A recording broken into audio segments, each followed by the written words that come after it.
नमस्कार, म राजु पौडेल। शेयर शिक्षा र बीमा शिक्षा आफूले पनि सिक्ने र आफूले सिकेका यस्ता शिक्षाहरू भिडियो बनाएर तपाईहरुलाई शेयर गर्ने अभियान अन्तर्गत आज पनि म तपाईहरुलाई हाम्रो यो इष्ट गुरु युट्युब च्यानलमा हार्दिक स्वागत गर्न चाहन्छु। र आज मैले तपाईहरुलाई आर्थिक वर्ष 2077-78 को तेस्रो त्रैमासिक रिपोर्टमा नेपालका राष्ट्रिय स्तरका विकास बैंकहरूको अवस्था के छ, टप 5 विकास बैंकहरूमा कुन कुन विकास बैंकहरू पर्दछन् भन्ने बारेमा एउटा महत्त्वपूर्ण जानकारीमूलक फन्डामेन्टल एनालाइसिससँग सम्बन्धित भिडियो लिएर प्रस्तुत भएको छु। आशा छ तपाईहरुले यो भिडियो हेरिसकेपछि विकास बैंक मध्ये कुन विकास बैंकमा लगानी गर्दा बढी फाइदा हुन्छ, उचित रिटर्न पाउन सकिन्छ भन्ने कुराको अवगत हुनेछ। यसको लागि म अब कुनै पनि ब्राउजर खोलेर मेरो लगानी डाटा एनालाइटिक्सको यो स्टक स्क्रिनिङ टुलमा गएर हामीले यो थर्ड क्वार्टरमा आधारित रहेर डेभलपमेन्ट बैंक लिमिटेडको चिरफार गर्ने कोसिस गर्दै छौं। अब हामी यसमा विभिन्न इन्डिकेटरहरूलाई आधार मानेर चिरफार गर्न गइराखेका छौं। त्यसको लागि तपाईहरुले पहिला नम्बर 1 मा अब प्राइस को आधारमा कुन बैंकको अहिले सेकेन्डरी मार्केटमा हाई छ प्राइस भनेर हेर्छौं।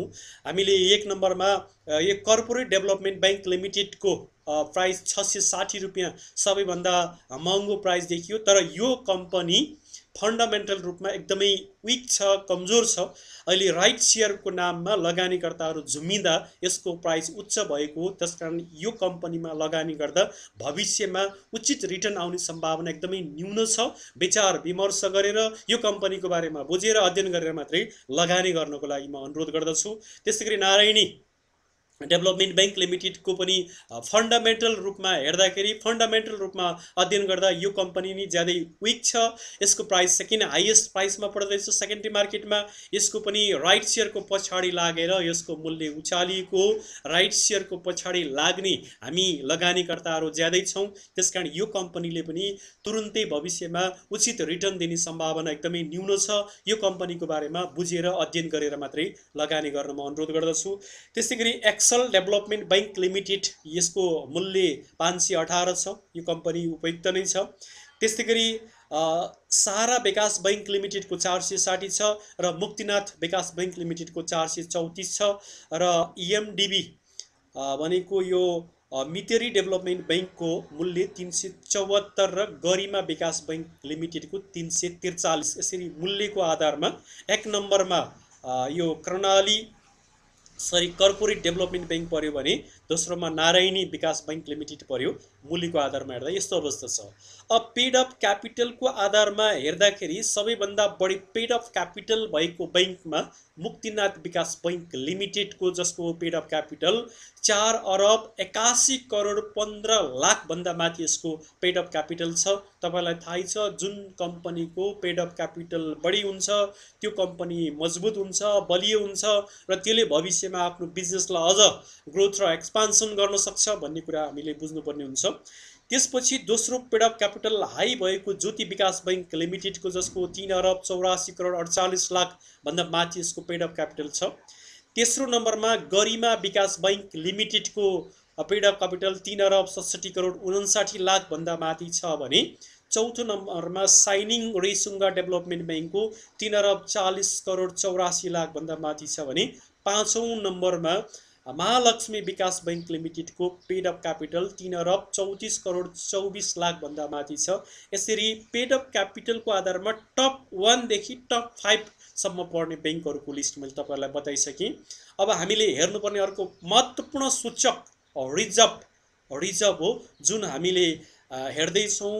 यो एलबीबीएल लुम्बिनी विकास बैंक लिमिटेड भन्ने कम्पनीको विकास बैंकको यसको रिजर्भमा 1000, 10,000, लाख, 10 लाख, करोड, 10 करोड, अरब 1 अरब 90 करोड 87 लाख भन्दा माथि यसको रिजर्भ छ। रिजर्भको आधारमा 1 नम्बर कम्पनीमा लुम्बिनी विकास बैंक लिमिटेड पर्न सफल भएको देखिन्छ भने दोस्रोमा मुक्तिनाथ विकास बैंक लिमिटेड, जसको 1 अरब 84 करोड भन्दा माथि रिजर्भ छ भने तेस्रोमा एमएलबीएल भनेको महालक्ष्मी विकास बैंक लिमिटेडको, जसको 1 अरब 83 करोड भन्दा माथि यसको रिजर्भ छ भने चौथोमा गरिमा विकास बैङ्क लिमिटेडको जसको 1 अरब 43 करोडभन्दा माथि रिजर्भ छ भने पाँचौँमा साइनिङ रेसुङ्गा डेभलपमेन्ट ब्याङ्क जसको रिजर्भ 1 अरब 31 करोड 22 लाखभन्दा माथि यसको रिजर्भ देखिन्छ। यसरी रिजर्भको आधारमा 1 नम्बरमा लुम्बिनी विकास बैङ्क लिमिटेड पर्यो भने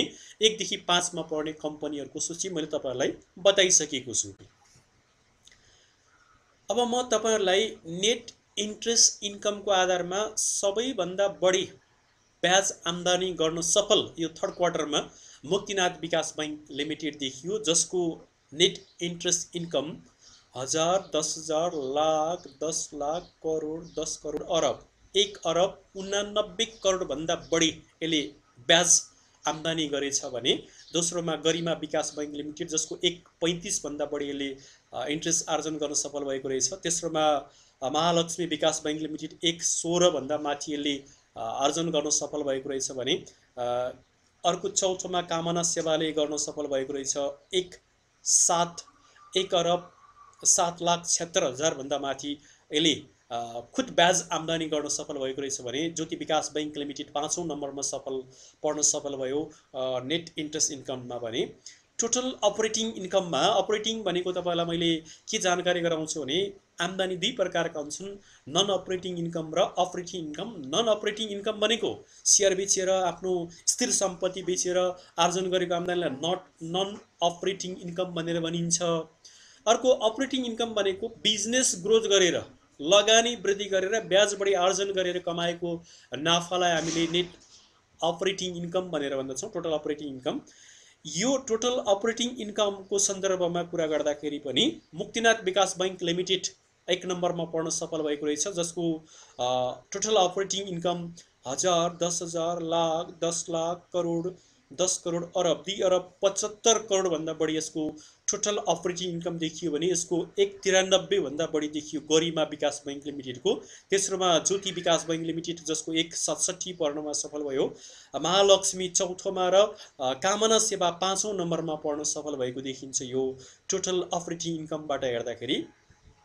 अब नेट प्रॉफिट इन्कमबाट हेर्दाखेरि टप 5 बैंकमा मुक्तिनाथ विकास बैंक लिमिटेड जो अगाडि मैले भनिसके अरबपतिको अरब को सूचीमा पर्न सफल भएको छ, जसको नेट प्रॉफिट 1 अरब 5,63,000 भन्दा माथि देखिन्छ यसको। भने दोस्रोमा गरिमा विकास बैंक लिमिटेड जसको 67 करोड 82,76,000 छ भने तेस्रोमा ज्योति विकास बैंक लिमिटेड 60-25 भन्दा माथि यसले नेट प्रॉफिट गर्न सफल भएको छ भने कामना सेवाले 58-61 भन्दा माथि प्रॉफिट गर्न सफल भएको छ भने पाँचौंमा साइनिङ रेसुङ्गाले 44-83-41 भन्दा माथि प्रॉफिट गर्न सफल भएको छ। यसरी हामीले अहिलेसम्म प्राइसको आधारमा, पेडअपको आधारमा, रिजर्भको आधारमा, नेट इन्ट्रेस्ट इन्कमको आधारमा र टोटल अपरेटिङ इन्कम र नेट प्रॉफिटको आधारमा टप 5 कम्पनीहरू हेर्यौं। अब यो प्राइस हामी हटाइदिन सक्छौं, पेडअप हटाइदिन सक्छौं, रिजर्भ हटाइदिन सक्छौं, नेट यो पनि हटाएर हामीले अरु बाँकी इन्डिकेटरहरूको बारेमा अध्ययन गर्छौं।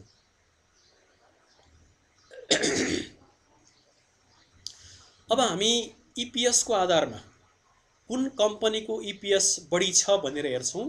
ईपीएस को आधारमा सबैभन्दा बढी कामना सेवा विकास बैंक लिमिटेड को 29.47 ईपीएस सहित आफूलाई 1 नम्बर कम्पनीमा उभ्याउन सफल भएको छ भने मुक्तिनाथ विकास बैंक लिमिटेड जो दोस्रोमा पर्न सफल भएको छ 27.87 ईपीएस सहित आफूलाई 2 नम्बरमा उभ्याउन सफल भएको छ।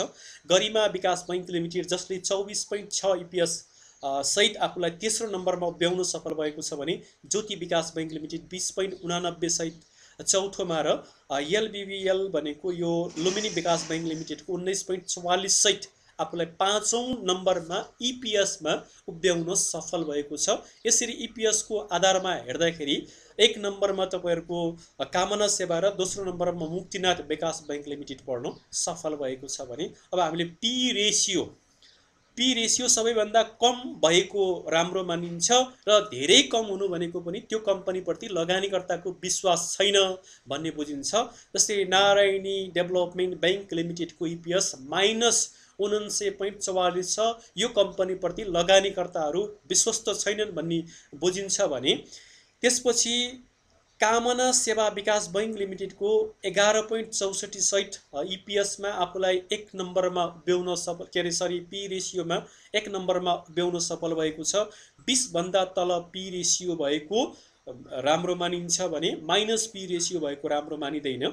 त्यस्तै गरी तेस्रोमा ज्योति विकास बैंक लिमिटेडको पी रेसियो 12.49 छ भने चौथोमा गरिमा विकास बैंक लिमिटेडको 13.94 छ भने पाँचौँमा साङ्ग्रिला डेभलपमेन्ट बैंक लिमिटेडको 13.96 पी रेसियो देखिन्छ भने अब हामी रिटर्न अन इक्विटीको आधारमा हेर्न चाहन्छौँ कसले बढी हामीलाई रिटर्न दिन सक्छ। यो रिटर्न जति बढी भयो त्यति राम्रो मानिन्छ।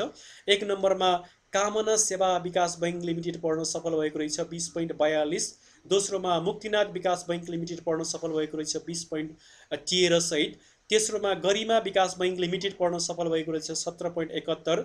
चौथोमा ज्योति विकास बैंक लिमिटेड पढ्न सफल भएको रहेछ 15.65 सहित र पाँचौँमा साइनिङ रेसुङ्गा 12.66 सहित आरओईमा टप 5 भित्र पढ्न सफल भएका विकास बैंकहरूको सूची पनि हामीले भनिसक्यौँ। अब एनपिएल भनेको नन पर्फर्मिङ लोन जसलाई हामी खराब कर्जा भन्छौँ। यो कर्जा जति थोरै भयो त्यति कम्पनी सुरक्षित छ, कम्पनी जोखिममा छैन भन्ने बुझिन्छ। सबैभन्दा थोरै कर्जा सहित आफूलाई 1 नम्बरमा उभ्याउन सफल मुक्तिनाथ विकास बैंक लिमिटेड जसको खराब कर्जा 2.21% मात्र देखिन्छ भने एमडिबी भन्ने जो मिटेरी डेभलपमेन्ट बैंक 0.31 सहित दोस्रोमा पढ्न सफल भएको छ भने गरिमा विकास बैंक लिमिटेड 0.58 मा पढ्न सफल भएको छ। ज्योति विकास बैंक लिमिटेड 0.58 मै पढ्न सफल भएको छ भने कामना सेवा विकास लिमिटेड 1% एनपिएल सहित आफूलाई 5th नम्बरमा उभ्याउन सफल भएको देखियो। अब हामीले डिस्ट्रिब्युटेबल इपिएस उसले वितरण गर्न सक्ने अर्निङ पर सेयरको अवस्था के छ भनेर हेर्न सक्छौँ। नारायणी डेभलपमेन्ट बैंकको इपिएस डिस्ट्रिब्युटेबल इपिएस 216.14 देखिन्छ। यस मुक्तिनाथ विकास बैंक लिमिटेडको 22.96 देखिन्छ भने कामना सेवाको 19.55 छ भने गरिमाको 17.77 छ। एक्सेल डेभलपमेन्ट बैंकको 15.72 छ भने एलबिबिएल लुम्बिनी विकास बैंकको 15.23 सहित आफूलाई फर्स्ट सेकेन्ड थर्डमा उभ्याउन सफल भएका छन्। यसरी हामीले डेभलपमेन्ट बैंक लिमिटेडको 3rd क्वार्टरको आधारमा फन्डामेन्टल रूपमा विभिन्न इन्डिकेटरहरूलाई आधार मानेर अध्ययन गर्दाखेरि टप 5 बैंक भित्र पढ्न सफल भएका बैंक अब कुन कुन हुन् भनेर बुझ्दाखेरि हामीले विभिन्न इन्डिकेटरहरूमा मुक्तिनाथ विकास बैंक लिमिटेडलाई 1 नम्बरमा पाएका छौँ।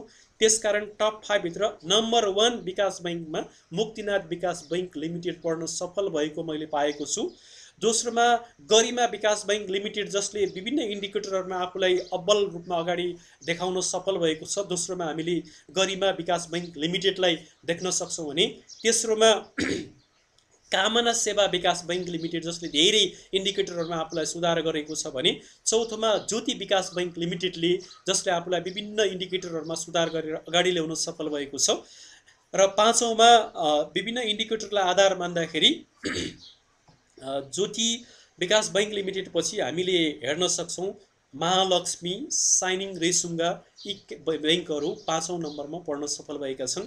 यसरी अब तपाईहरुले दोस्रो बजारमा डेभलपमेन्ट बैंक लिमिटेडको शेयरमा लगानी गर्दाखेरि टप 5 बैंकहरू जसले विगतको इतिहासमा कस्तो डिभिडेन्ड वितरण गरेका छन् 5 वर्षको त्यसको इतिहास हेर्नुस्।